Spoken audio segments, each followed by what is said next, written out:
Welcome, everyone. My name is David Waxberg. I'm among the many leaders of Indivisible Palo Alto Plus. On behalf of IPA Plus, welcome to the third Democracy Forum. Who's watching? Safeguarding our privacy. Democracy Forum aims to provide a deep dive educational experience that will equip all of us with the knowledge, skills, and tools we need to preserve and strengthen the American democratic experiment. And it is in dire need of strengthening. These forums are applied education because Indivisible is an action-oriented group. We seek to learn about issues related to democracy and learn what we can do about them. Hence, our title includes a verb. We will cover not only who's watching us and the implications of surveillance, but also how we can safeguard our privacy and our democracy. So strap in, because it might get bumpy. We have a few elected officials with us. I'm not going to be able to name them all, but I want to at least acknowledge we've got folks from Palo Alto City Council, East Palo Alto City Council, Foster City and Cupertino City Councils, and candidates for the City Council for Palo Alto and Mountain View. Thank you all for being with us. Our panel will be moderated by Cyrus Farivar. Cyrus is an award-winning technology journalist, author, communication strategist based in Oakland. He currently runs Farivar Media, teaches journalism at UC Berkeley, served as senior writer at Forbes. He's authored 2 books, The Internet of Elsewhere and Habeas Data. And Cyrus, the floor is yours. Thank you to David and the team that put on this event. My name is Cyrus Farivar. It's a delight to be here with you, to spend a Sunday afternoon with all of you. It's not every day, as I know many of our guests here can attest, that you have so many beautiful people such as yourself here to talk about one of the most important issues facing all of our communities. So thank you for taking time out of your day to be with us. I wanted to very, very briefly introduce our panel. I have known these incredibly smart, incredibly hardworking people for some years now. To my immediate left is Reem Suleiman, the Senior Campaigns Director for Fight for the Future. Reem formerly served on the Oakland Privacy Commission, which I hope we'll get into a little bit later in the discussion. To Reem's left is Brian Hofer, the Executive Director of Secure Justice, who also chaired the Oakland Privacy Commission for, 10 years, and was its founding chair. Left, I believe, last year, if I'm not mistaken. To his left is Cindy Cohn, the recently retired but yet still wants to talk about privacy, former executive director of the Electronic Frontier Foundation, a members-based organization just up the road in San Francisco. I am a longtime proud member of the EFF. I would encourage other people to join as well. Thank you all for being here with me. I would love to start out by talking a little bit about some of the surveillance that's happening currently in our communities, and specifically here in Palo Alto. Brian, I believe you shared with folks, there's a stack of flyers up at the front, a chart that I think you made showing a chart that's going up. If you haven't seen it, it's up at the front. It's charting communities that have decided to no longer do business with the Flock Corporation. And it's a chart that's going like this. And so I'd love to hear from Brian about what does that say to you when you make this chart and you add data points, when you see communities, even right here in the Bay Area, that are deciding to no longer do business with Flock. I like how you start off with the most frustrating question of my life. We're in the upside down world where the Bay Area is the strongest defender of one of the largest, most fast expanding surveillance technology vendors in the country, Flock Safety. And you can sort of see in the very, very back, the gentleman is sort of holding up that foam board. And if you saw a stock chart like that, I'm pretty sure you'd want to invest. About a year ago, Flock expanded rather rapidly. They are certainly everywhere. There's no dispute about that. And all over the Bay Area, every single day, if you drive, you are being tracked by one of their license plate readers. And your data is being retained in their databases, which are getting commingled with even more data sets these days. And if you look at that later, and you'll notice that the dramatic increase has all been within the last calendar year, as the rest of the country, not the Bay Area, but the rest of the country is finally figuring out how dangerous and invasive these technologies are. I think this year alone, it's something like 56 contracts have been terminated or not awarded in the first place. And so we've been trying to spend a lot of time and resources in the next coming months trying to stop this here in the Bay Area. San Jose has 500 cameras. Oakland has 294. San Francisco has 400. I mean, it's everywhere, and you are being tracked with these things.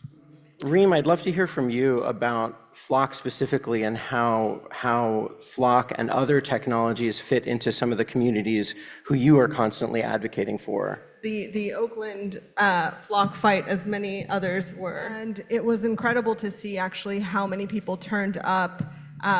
There were people in the hundreds that came to the contract, and it was such a huge blow to, to our democracy to see, the city council there shut it down. And I just want to comment, I will answer the second part of your question, about how powerful fear has been, in terms of like the media narrative, to local lawmakers. And I think it hit me when I was like being interviewed about the Flock vote in Oakland.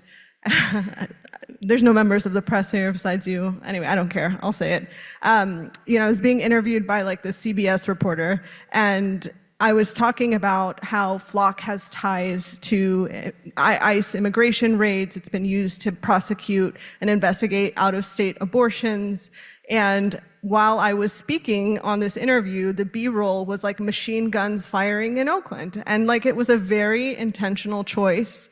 And it really reminded me so much about the childhood that I had growing up as a Muslim in a post 9/11 environment where, the war on terror was meant to conjure up fear. And I think back then, the response from the community, and it's understandable when, you're seeing people in the community being sent to Guantanamo or having their charitable, contributions looked at with a microscope.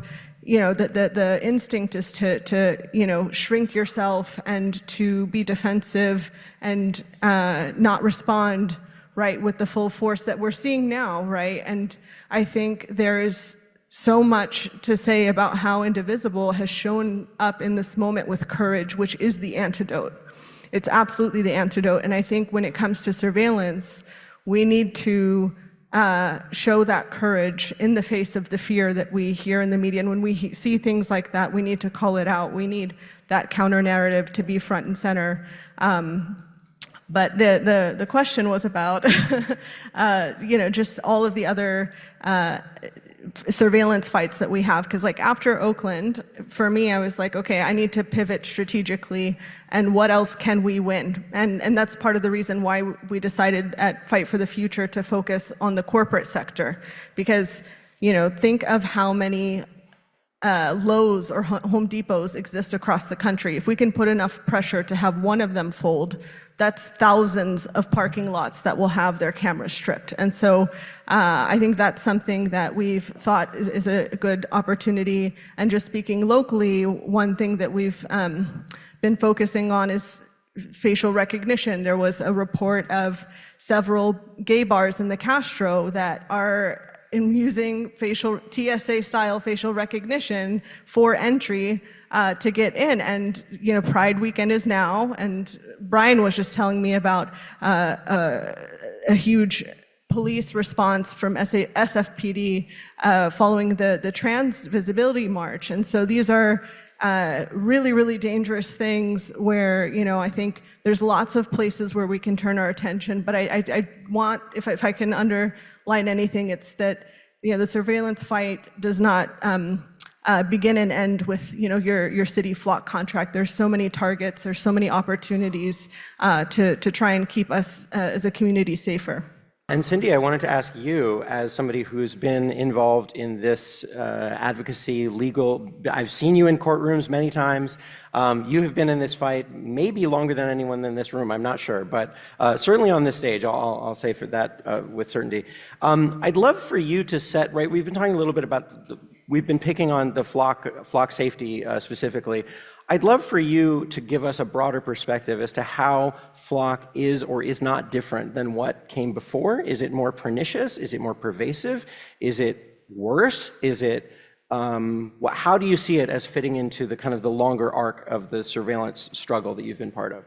Right after 9/11, there was a big shift in this country where we seem to have lost our ability to say no. First to the national security authorities, and then to state, local law enforcement across the board, which is kind of ahistorical if you think about it. You know, the US Constitution, if you look at the Bill of Rights, it's a whole set of things saying no to what government can do. The Fourth Amendment is what, kind of classically has limits on what law enforcement could do from what it might otherwise want to do. But we lost that. And I think that this drift from the start, where the arguments were around national security and the entities doing a lot of the surveillance were really national security focused, first with the NSA and then with the FBI. What we've seen is the technology and the surveillance strategy and the not saying no to law enforcement strategy is just getting closer and closer to people's homes, where now we've got Flock, we've got Ring, we've got facial recognition stuff that is really literally in our backyards in a way that just, as a technical matter, wasn't as possible in 9/11. The other piece of this that I think is important to lay on the table is that after 9/11, the government was very good at collecting information, and companies were pretty good at collecting information. They weren't as good about using it. And now, along with the kind of ability to put flock cameras everywhere and network them and talk to them, we've got the rise of AI, which makes it a lot easier to use all the data that they're collecting. So in some ways, we're in kind of this storm where the technologies are making some of the problems that started in 9/11 much bigger, much more powerful, and much more closer to our homes. But I think it's the same underlying impulse, which is this kind of law enforcement idea that if they could just see everything that everybody does, they could make us safer. Of course, that's never been true for marginalized people who rightfully fear the police. That's not a comforting thing. I actually don't think it's all that true for people who have power in society either.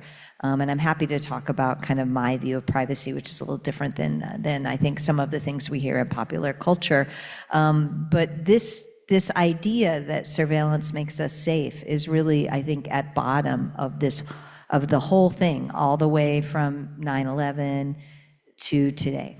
I want to piggyback a little bit on, and I love that you used the word pernicious. It is far more invasive today than it was in the old days. And there's multiple reasons for that. Cindy said AI.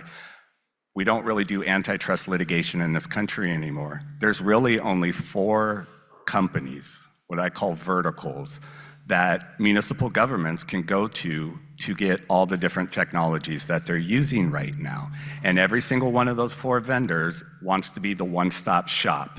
We'll build your real-time crime center. We'll have the license plate readers, the CCTV, the facial recognition, the software that's going to connect it all, the open source intelligence, Flock Nova. This is another piece that they're bringing out where they got caught ingesting stolen data. A whistleblower leaked that. And so the amount of power, the amount of commingled data sets allows greater inferences, greater confidence scores in identifying people. So it is far more powerful than it used to be in the old days. And what I like to do is I openly admit, I'm trying to create friction points. I'm trying to slow it down and go back to that pre-9/11 where data is siloed. And I realize that's an aggressive position. Honestly, if I was law enforcement, I would want all the data as well. I really would. But whenever we have that balancing question, it's always, Brian, you need to tone down your pro-privacy argument. It's never, maybe we've gone too far. And that's where I think the Bay Area is right now, is that we've crossed beyond the reasonable minds may disagree on where to draw that line. We're not having an honest conversation. No municipal government in the Bay Area honestly evaluates these technologies. They love the favorable fact pattern, but they never ever want to talk about the negatives that come with this. You know, we talk about Flock. We've mentioned a few other facial technologies, facial recognition. Flock is, of course, one company that makes automated license plate readers, a technology that I think most of us are familiar with. There's all kinds of other technologies that are out there, and all of this is being done, as you alluded to a moment ago, Brian. This is being done in the name of public safety. This is being done in the name of we law enforcement, we policymakers and community leaders need this to make our communities safer. What actually happens? Like okay, so there's let's say there's a flock camera outside. What's the real world? How does that actually unfold? If I'm driving a stolen car down in front of the camera, what's actually happening? I mean, it depends on who's getting access, and I think one of the reasons why Flock has been actually such an effective target is there's so many incredible researchers that have demonstrated how easy it is, for people to hack into it, how lax the company has been. I mean, we hosted an action at Flock headquarters in Atlanta recently, and around the same time, Atlanta was, there was a city outside of Atlanta that was considering renewing a Flock contract, and at that same time, there was a story that broke out that the Flock executives were live streaming the footage of inside a community center at a pool where there were for hours on end, and it was it just demonstrated most people won't encounter one of these harms, but when you do, it's severe, right? And it's like when there's an ICE immigration raid, how we don't really even get to see all of the tech that's behind the scenes. Surveillance is very much intentionally hidden. And so it's very hard, oftentimes, as advocates to be like, this was the problem, but they're, like Cindy was saying, they're in communication with each other. They're becoming more and more efficient at, synthesizing all of the different data points that come from multiple sources in order to be able to track people in real time. And part of that is the data broker industry is a part of that. The technical capabilities have expanded, and this stuff is pervasive. Even the Ring cameras, I just want to highlight that because it's on nearly every doorstep.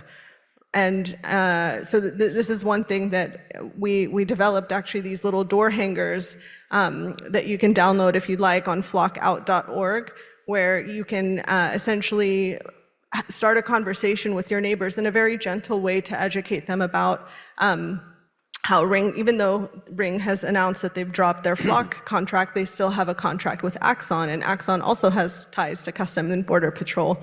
And in general, the more surveillance that's around, I've heard it compared to recycling in a way, you just don't want to keep that stuff, and the cumulative effect is more and more dangerous with the time, the more you have it on hand.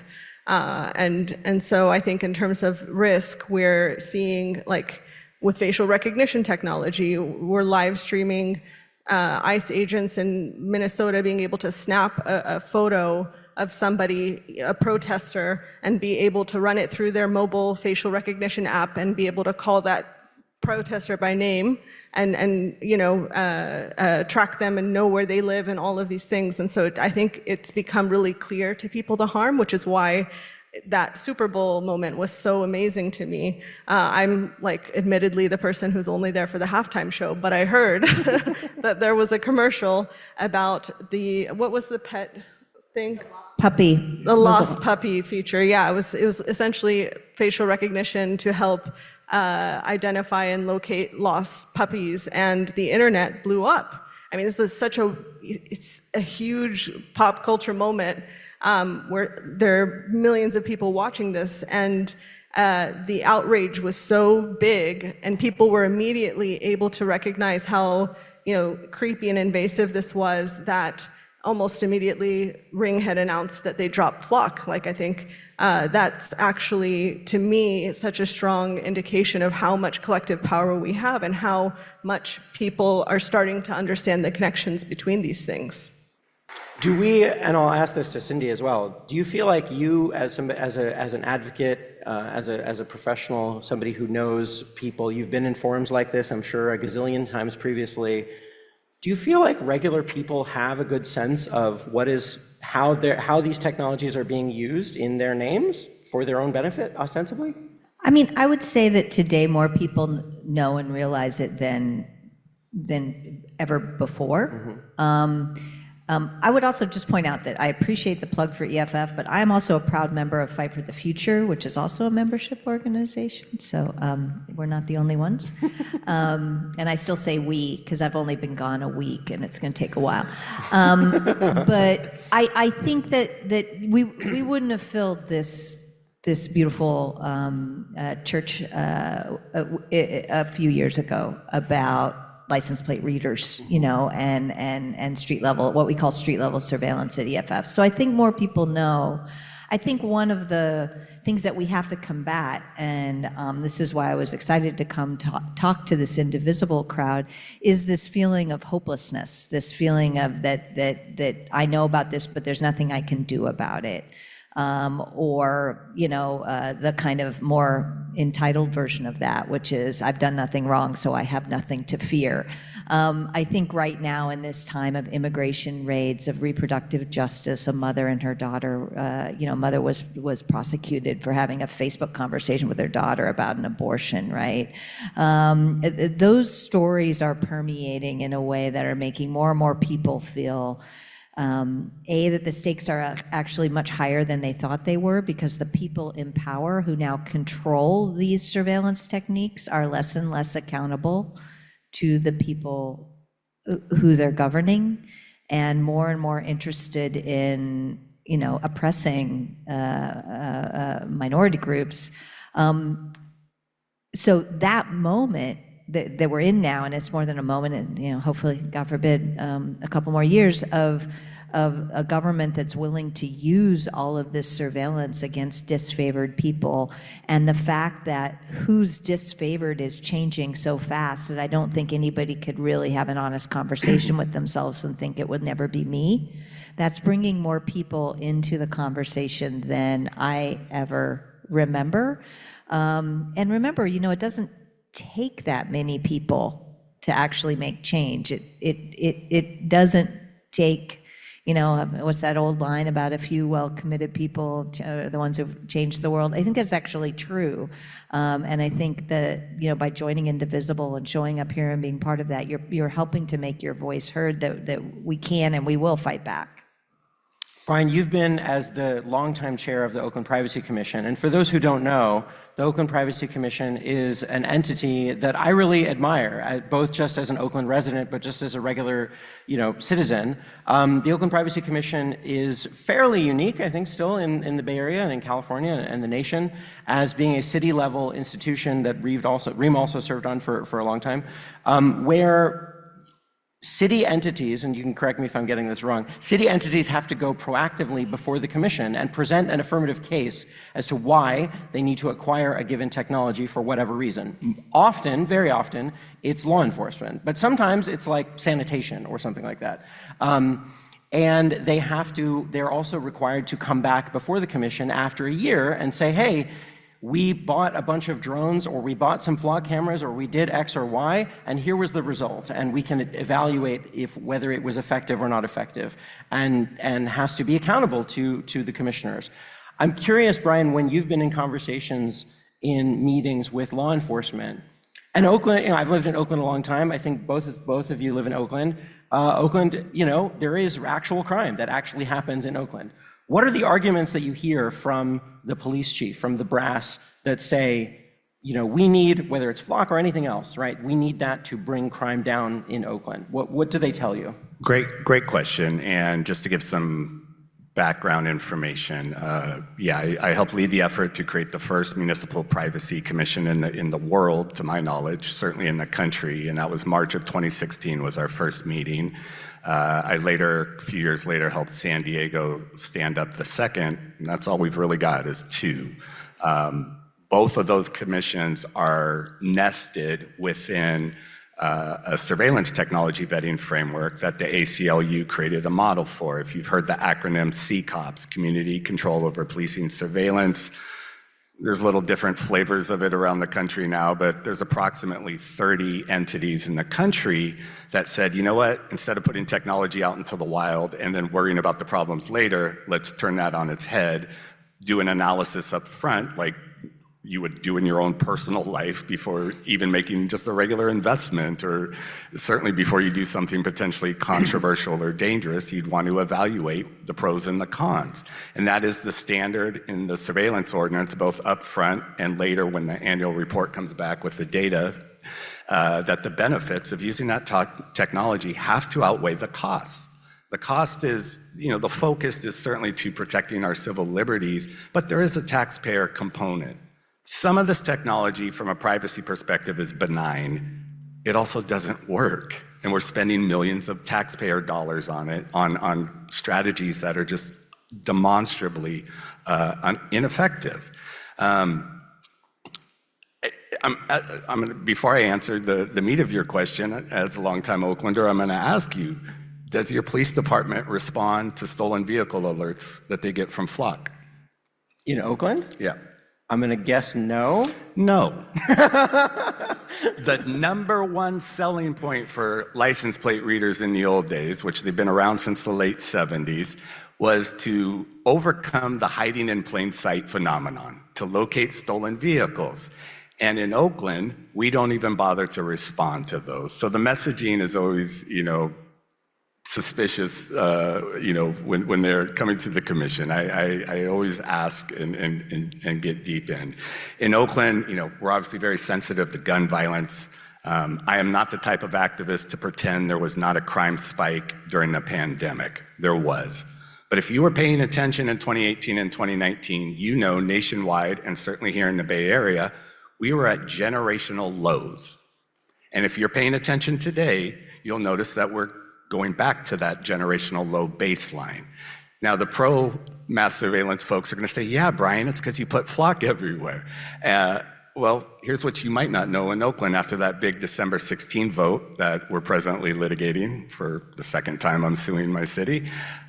Oakland never actually acquired the Flock technology they said they were going to go get. They never got the CCTV. They never got the extra software. They never got the extra drones.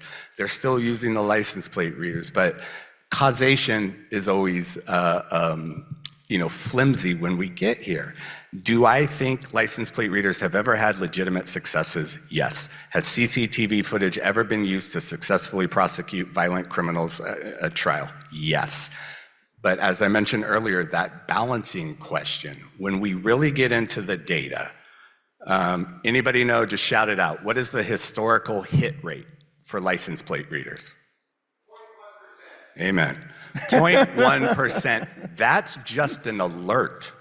That isn't successful resolution. That just means I got some alert that tells me I need to go pay attention to something. 0.1%. Do you know how many plate scans your police department collected this last year? This last year, I'm going to guess hundreds of thousands, millions. 600 million with 292 cameras. So you think about San Jose with 500, you think about San Francisco with 400. We are collecting billions of data points, maybe as a nation, on a monthly, at least a quarterly basis. And 0.1% of them have nominal public safety value. And then out of that, it's an even smaller fraction where we actually solve the case. And so that's the balancing conversation. When I criticize people for being unwilling to fairly evaluate, I have never walked into any meeting and said, this technology has never worked ever. That's a stupid position to take. But it's also stupid to say that it is an absolute lifesaver and without it, we're gonna all die of murder. Yeah. Well, and you yourself, I don't know how many people know this story, but Brian was himself pulled over by a law enforcement official. I believe you were in Contra Costa County. You were pulled over. You had a Turo rental car, and an alert went off by a sheriff's deputy. And did they hold you at gunpoint? Tell us the story. Yeah, well, first off, let's talk about the efficacy of the technology. So my baby brother and I were driving up home for Thanksgiving weekend, November 2018, from Oakland up to the real Northern California. And so we drove up 80, which is the entire highway corridor has fixed license plate readers all over. No alerts. So that's one other thing you need to understand. It often misreads and doesn't scan accurately. That's another problem that we're not going to get into. On the return trip, I noticed a sheriff deputy tailing us. It's rush hour traffic. I'm obviously not speeding or doing any reckless driving. Flashes his lights, pulls us over. It's evening. I intentionally pull under a bright light because I got no idea what's going on. Don't ask us any questions. Don't say a word. 4 officers pull guns out, point them at us. They make us exit one out at a time, do a backwards perp walk, put us in handcuffs, throw us in separate squad cars, illegally search the trunk, the bags, the entire vehicle. I'm sitting in the back of this police car looking at the monitor, and I see Vigilant Solutions, which used to be the dominant license plate reader manufacturer before Flock took over. And I see it says stolen vehicle alert.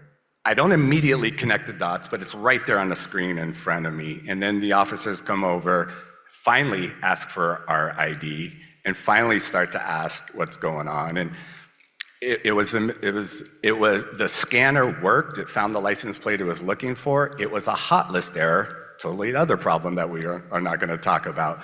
That license plate never should have been on a hot list. But it indicated that I was a violent criminal. I had guns pulled on me. They actually threw my baby brother on the ground, and we did sue them. After the New York Times picked that up, I had more than 100 people reach out to me to share similar stories, and most of them involved guns. We don't even have enough time to talk about the reliance on these automated systems that are going faster and faster, and the data hygiene errors that are happening have real life-threatening consequences. There is public safety harm that is possibly occurring from the use of these technologies. I'm getting a lot of questions on the Slido app, and I would encourage people, if you're comfortable, to share questions that way. You can also upvote them if you want to. I'm curious, Cindy, well, for all of you, really. We've talked about a lot of the problems that currently exist. We've talked about mishaps that fortunately didn't get worse. We have some policymakers here in the room. We have some people that are running for office here in the room. We have a whole room full of concerned citizens that would like to maybe advocate for alternatives, right? They don't want X, they want Y, but maybe they don't know what Y is, right? What should they ask for? What should policymakers, right? If we think that Flock isn't, acting appropriately, or Vigilant Solutions or whatever other company, is there a better solution? I'm looking right at Cindy because I don't think mass surveillance is the solution to societal problems. So I'd like my tax dollars back. And, I think that depending on the particular problem you're trying to solve, it's interesting to me because your hypo was about a stolen car driving by, right? And Brian just told us, they're not even investigating those, right? So the stories that we're being told about how this stuff is successful, often if you scratch them, it's not really all that true. And I'm with Brian. I would never say zero, but if we get rid of free speech in this country, would we stop a lot of harm? Probably. We don't have rights because the other side, we have rights because it's too powerful to give people in power control over our speech and over our privacy, not because there aren't harms that are real. And so, maybe I could have those tax dollars back, or maybe they could go to support other ways. Law enforcement has plenty of tools already in their thing. And to me, a lot of this mass surveillance is the solution that nobody asked for.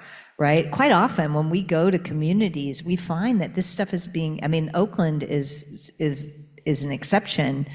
Many times we find this stuff has been deployed and the local mayor, the local government don't even know, because we have so insulated law enforcement, both federal and state, from local control.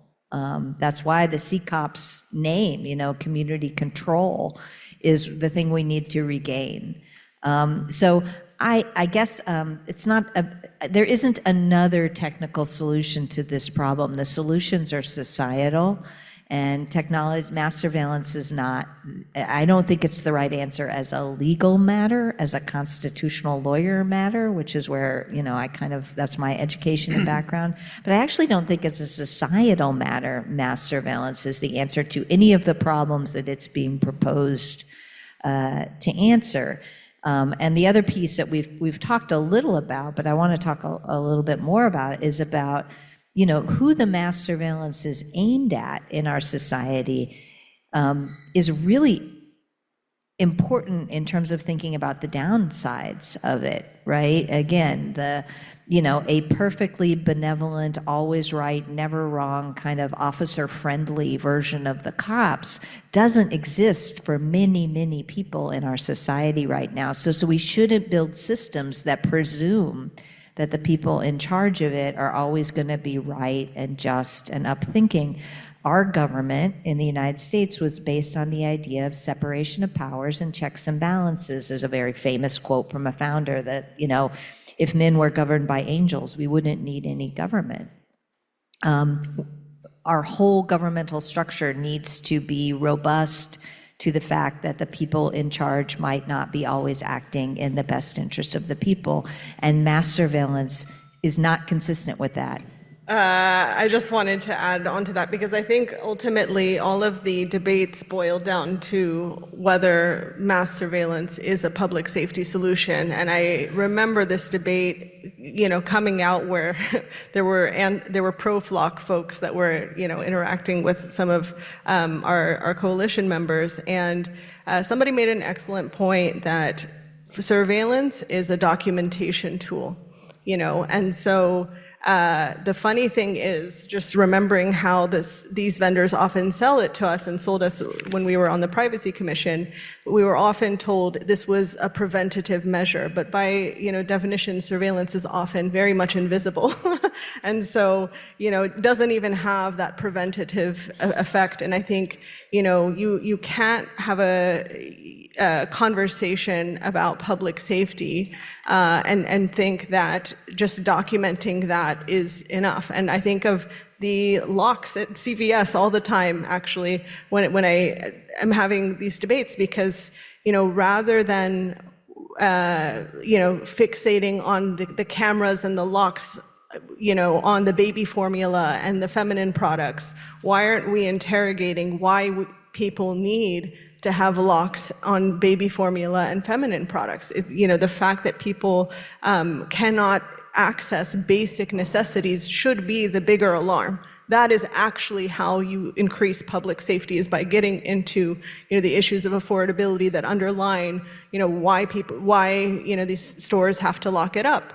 And I think there's utility for sure. I will not argue that you can find utility for some of these technologies, but it is incredibly, incredibly misleading and just wrong to sell this as a public safety solution when we know for a fact it creates a public safety harm for so many people. And we have no idea how administrations will repurpose this. We're seeing this firsthand.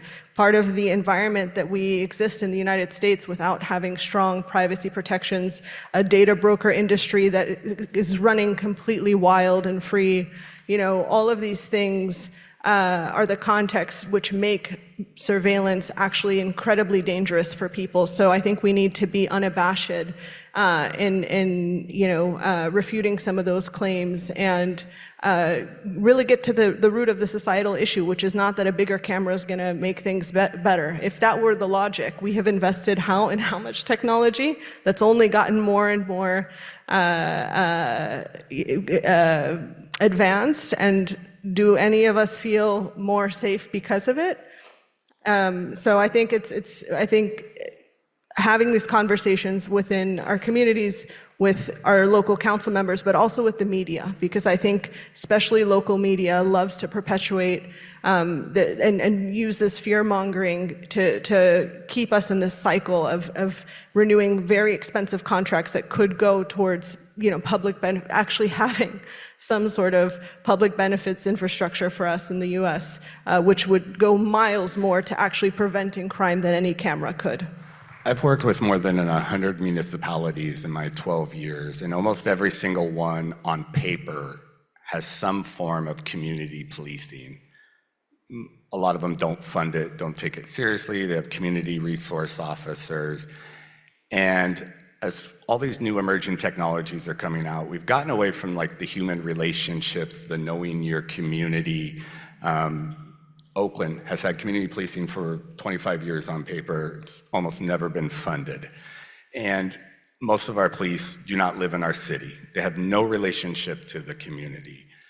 Every honest police officer will tell you that their greatest successes come from witnesses, from informants, from people that can confide in them. And where am I going with this? Well, I've said this 1,000 times, certainly in Oakland at the Privacy Commission and elsewhere, that if we actually had real accountability in this country for law enforcement misconduct, I probably would trust you with more powerful technologies. I'm so aggressive right now is because when you do something wrong, there's nothing I can do but sue the city, and the taxpayers pay our attorney's fees. The individual officers rarely, almost statistically at zero, suffer the consequences of their own misconduct. And that's really, I think, what's missing, is that if we can start actually holding people accountable. California took forever to finally get a decertification statute on the books. A number of other, California is not always so progressive at the state level. There is a lot of states that were far ahead of us in that regard. There are certainly other alternate strategies that do not rely on having the most advanced, most powerful AI-enabled technologies.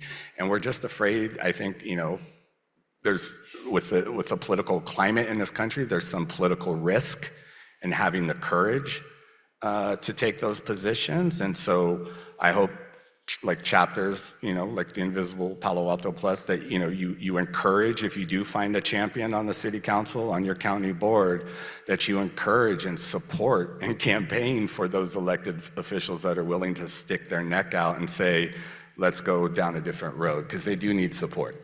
There have been a couple of questions surrounding the legality of a lot of these tools. And I think a few members of our audience are maybe in the same place that I was some years ago when I first started falling down this license plate and other surveillance technology rabbit hole, which is, why is this even allowed in the first place? What does the Constitution say or not say about the legality of these technologies to begin with? Well, there's a case coming out from the U.S. Supreme Court probably in the next couple of weeks that's going to answer a piece of this, right? So the kind of traditional view is that if you're out in public and other people can see you, you don't have a privacy interest that the Constitution will protect. And so license plate readers are out in public, or they're on private land, but the private landowner is controlling them. So this is your Costco's and other things, or your Ring doorbells. And the argument is that in broad measure, you just don't have privacy protections when you're out in public. There are exceptions that the Supreme Court has been willing to recognize. Location tracking over a long period of time is a decision that we got a few years ago from the Supreme Court, but we're still sorting out how long a period of time and how much is too much. The court didn't come down with a bright rule about that. So that's kind of the basic position. I think that's wrong, and it's wrong-headed. I think that when you equate secrecy with privacy, you're undermining a lot of what privacy is about, and I think actually undermining why it's in the Constitution to begin with. But I got to get 5 Supreme Court justices on my side before that will be the law of the land. But we at EFF and a lot of other organizations across the team continue to try to look for opportunities to strategically push that. We we have an interesting Supreme Court now where they are terrible on a lot of issues that I care about a lot. Sometimes the surveillance issues hit differently, like they did in the case about location tracking over time. But I'm not too optimistic now. I think we need some changes in institutional reform in the judiciary as well to get the Constitution and the statutes interpreted in ways that recognize, now that we have the ability to use digital tools to track us wherever we are, this kind of rough distinction between when you're in public and when you're in private doesn't make a lot of sense for people in terms of having privacy in their everyday lives.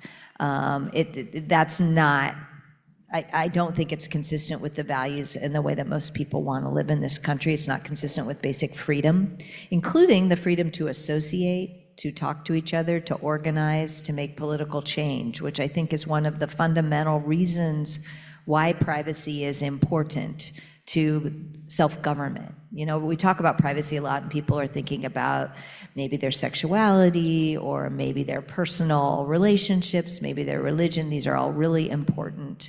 But I think there's one that we often overlook, which is in order to make social change in our society, for every major social change movement, there needed to be a private space for people to communicate, to associate, to organize.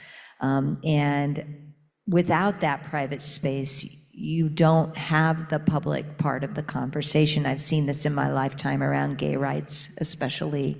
But the historical time of the civil rights era, the right to privacy in your associations and the Supreme Court decisions protecting that don't come out of the gay rights movement. They come out of the civil rights movement, 30, 40 years before that, because I think that privacy is important for self-government.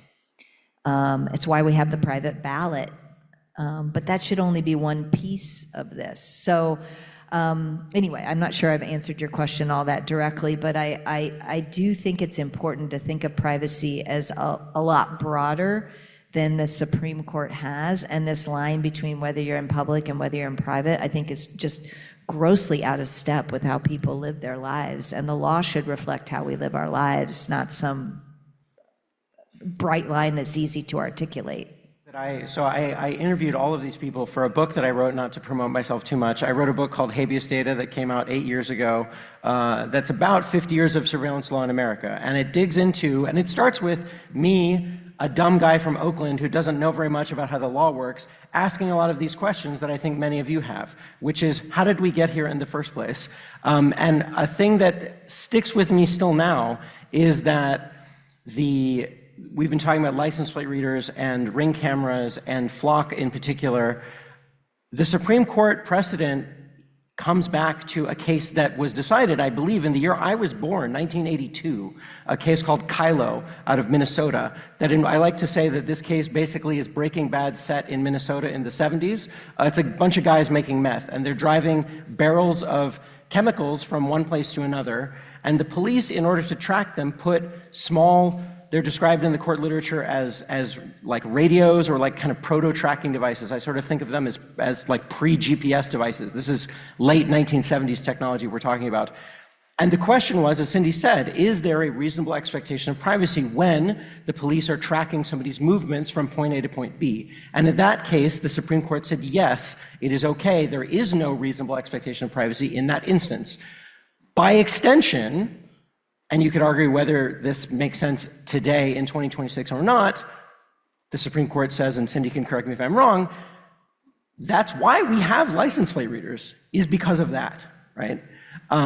Because when you and I move about Palo Alto or the South Bay or anywhere that we might go, we allow, for the most part, law enforcement to use cameras, sensory devices, other kinds of things when we're traveling in the public space.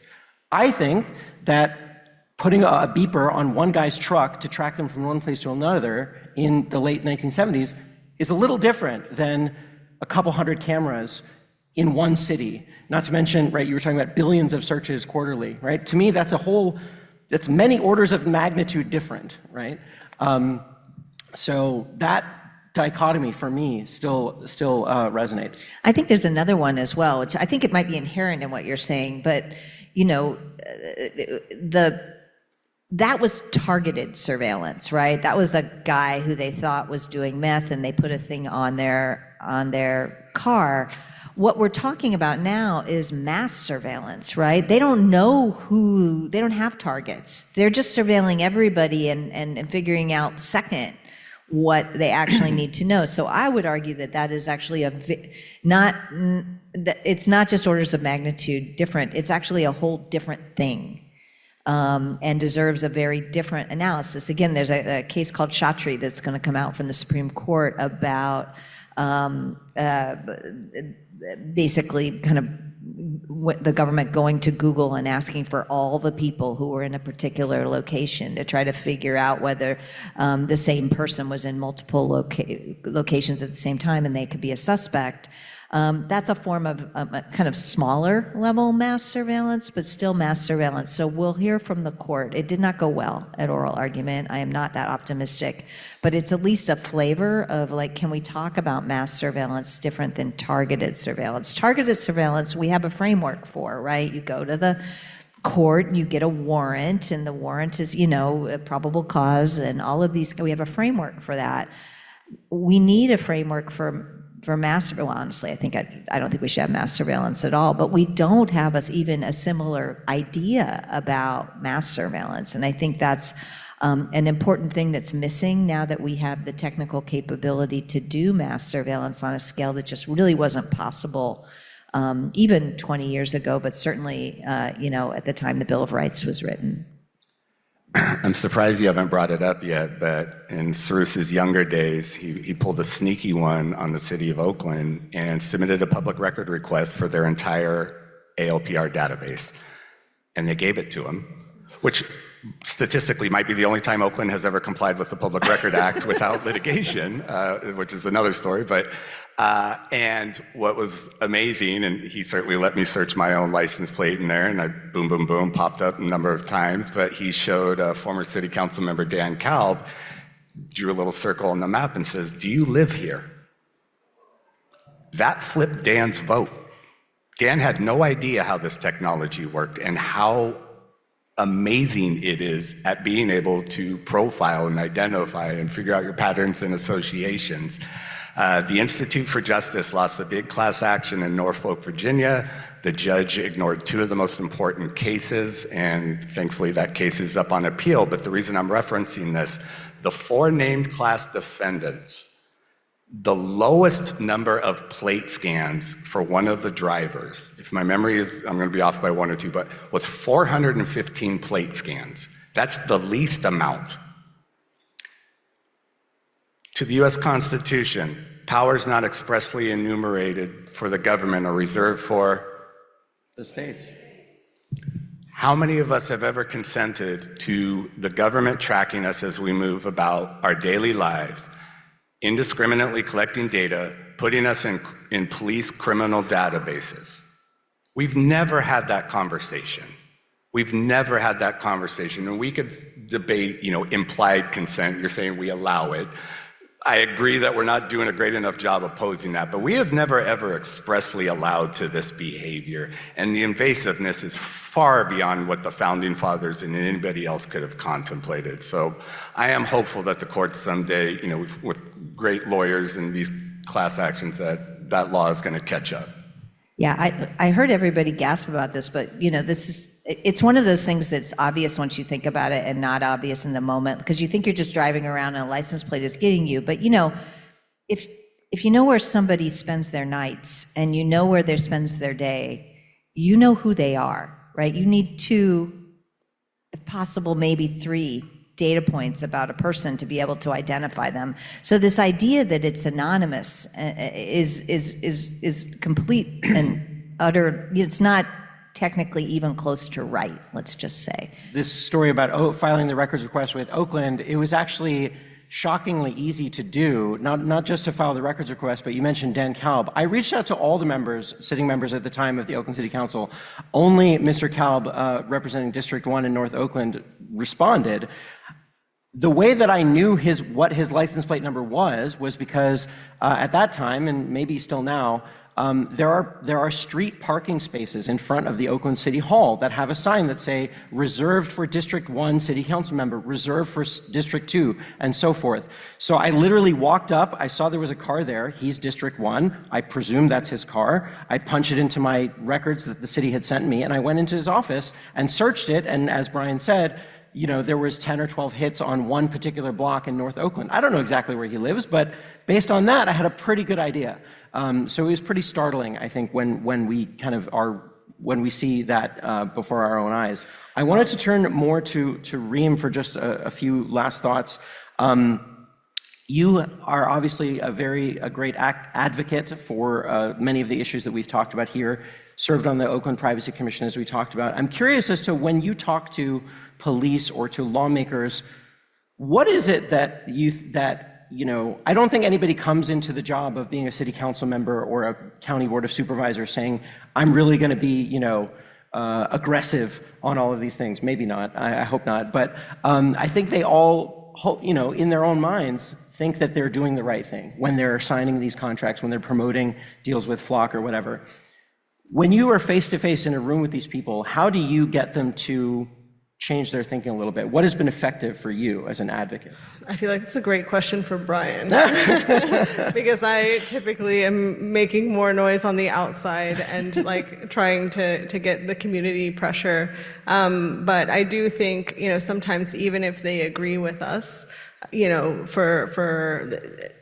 oftentimes, like I would say, the business community has come really, really hard in support of some of these things, and it's really hard, you know, where people feel this pressure to respond to like crime or public safety, and this gives something very concrete to say, I did this, and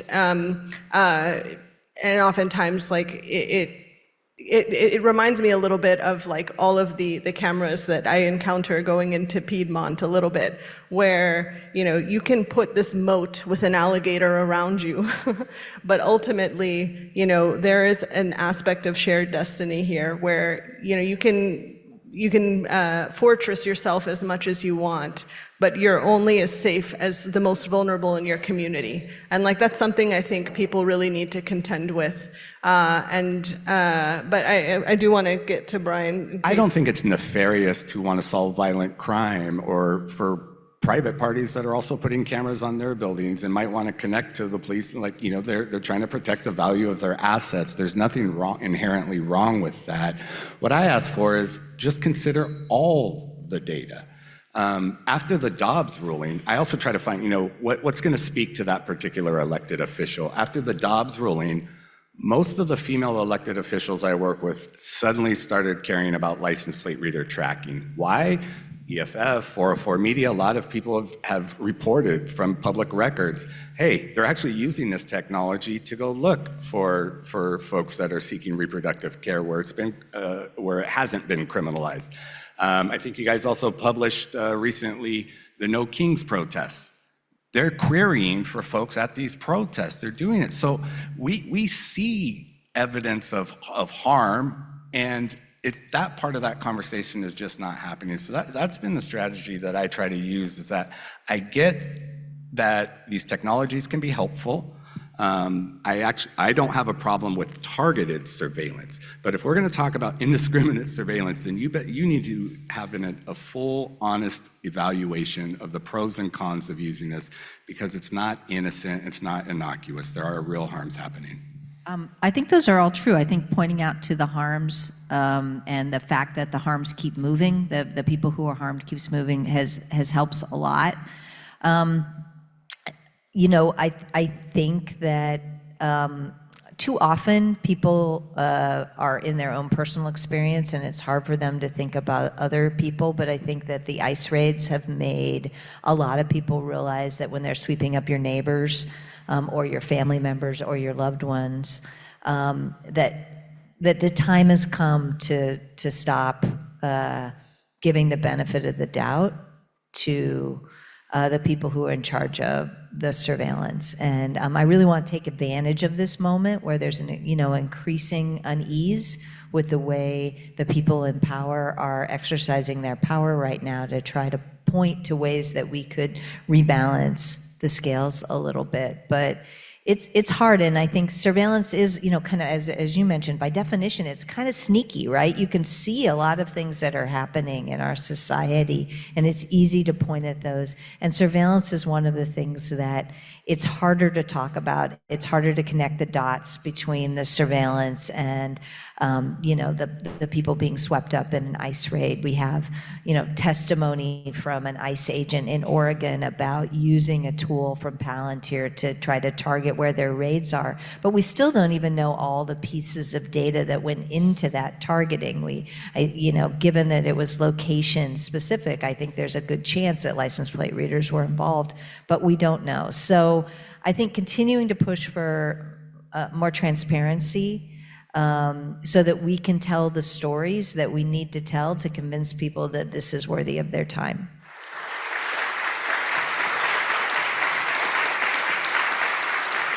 I just want to say thank you again for all of you for being here. Thank you to Reem, thank you to Brian, thank you to Cindy, thank you to David, and all of the people that made this event happen. And I'll turn it back over to you. We're gonna hear a little bit from Reem, from Brian, from Cindy, and from Cara. Reem, you want to start? Thank you. You look like you were guys going gangbusters in there.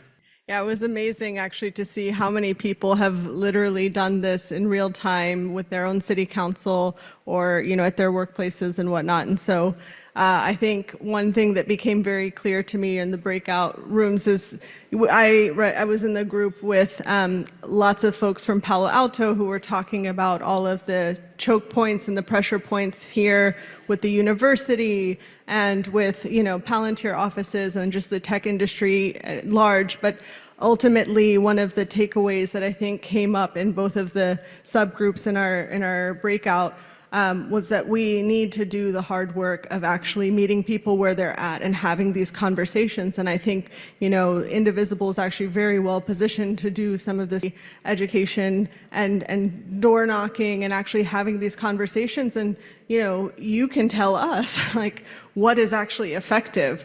There is a different narrative that maybe needs to be told to people who are concerned about property crime and they own homes and this and that, and they're and we need a very tailored narrative to help them understand that this is not a long-term public safety solution, even if it makes them feel safer. And then there's a whole other thing about reaching out to the students or maybe Gen Z that have a completely, they are not concerned about home owning anytime soon because the economy is very rigged towards them, but they are concerned maybe about other things. And so really having those conversations, learning from them, and I think it's something that can be a superpower for lots of us who are working on, fighting back against mass surveillance. I really appreciate the chance to get to talk to people, and a lot of times when I'm talking to people, I'm trying to convince them to get involved and to stand up in their communities and do things. And it's such a joy and a pleasure to be in front of a bunch of people who are already got that message, right? Who are already doing it. They spent your Sunday afternoon with us here, and so I guess the things that I would have you take away with is just make sure that you're talking to your friends, make sure you're talking to other people, bringing more people in, making people feel empowered that there are things that we can do. I mean, we didn't get into this problem overnight or just because of one issue.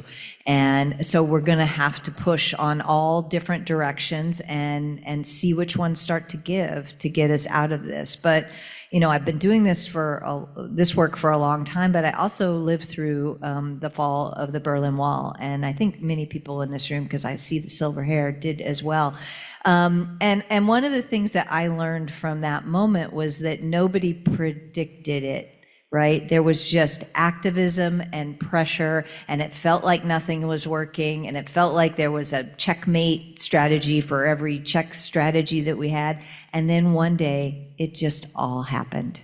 Now, it may not be as fast as that, but to me, the lesson is that if you think that you can figure out your 4-point plan and that makes everything work when you're up against the kind of power that we're up against, I think you're you're misunderstanding how change happens, this kind of big societal change. So the good news is we don't have to all rally around one big strategy, because we just keep watching each other and try the different things that work and figure out what works and then double down on it.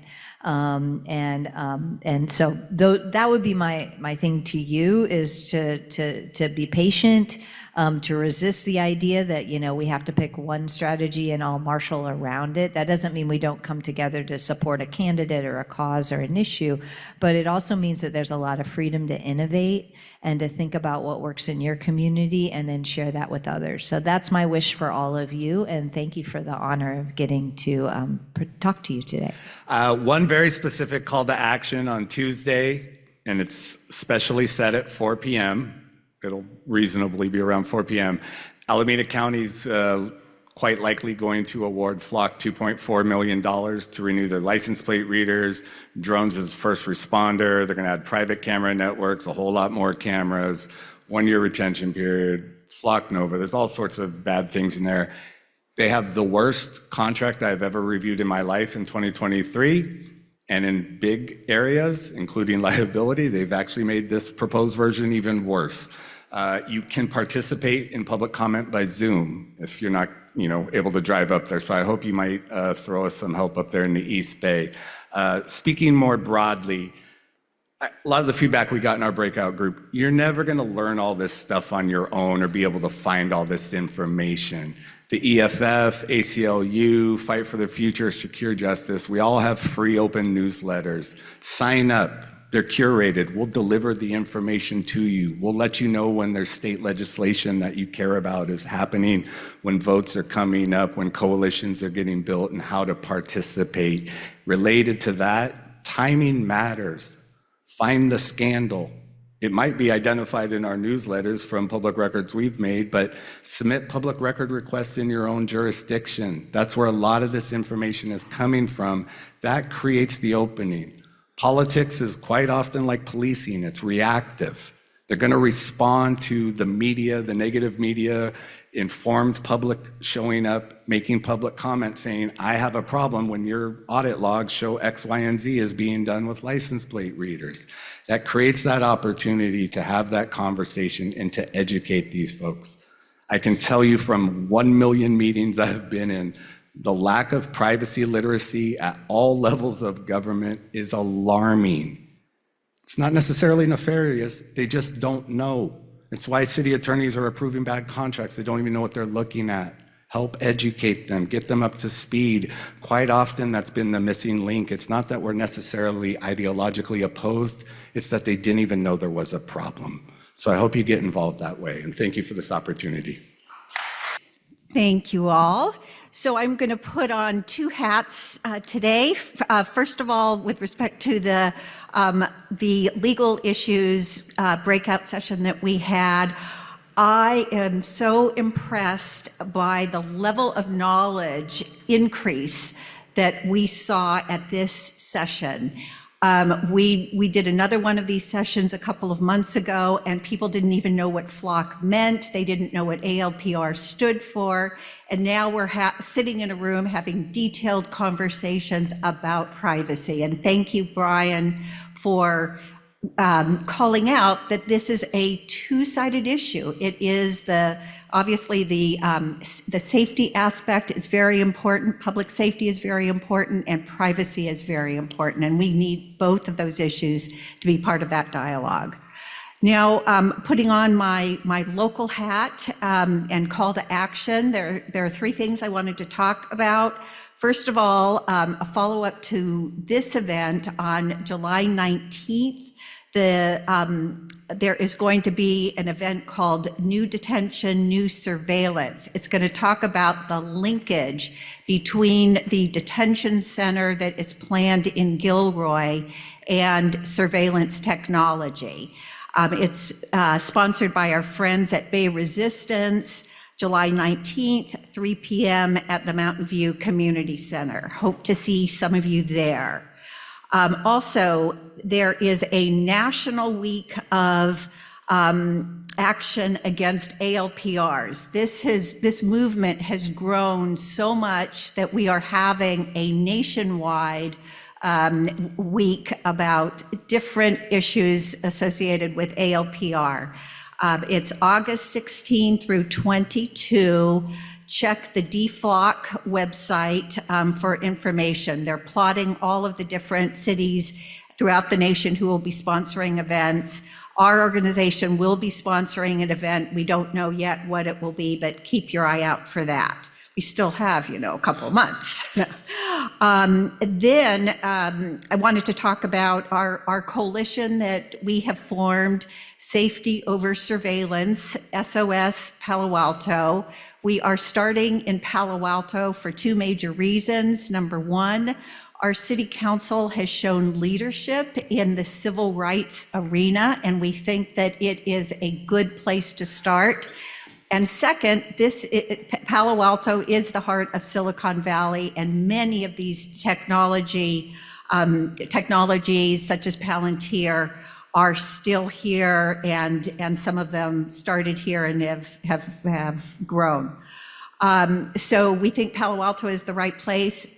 We will be forming coalitions throughout Santa Clara County and San Mateo County. Please talk to us if you are interested in joining our coalition. Finally, with respect to the Palo Alto City Council, after break, we hope that we will have a discussion about the audit that the City Council has already authorized on the FLOC contract.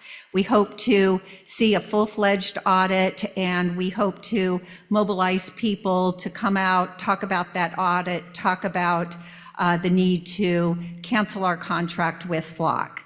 So with that, I will turn it back to David. Thank you all. Thanks so much.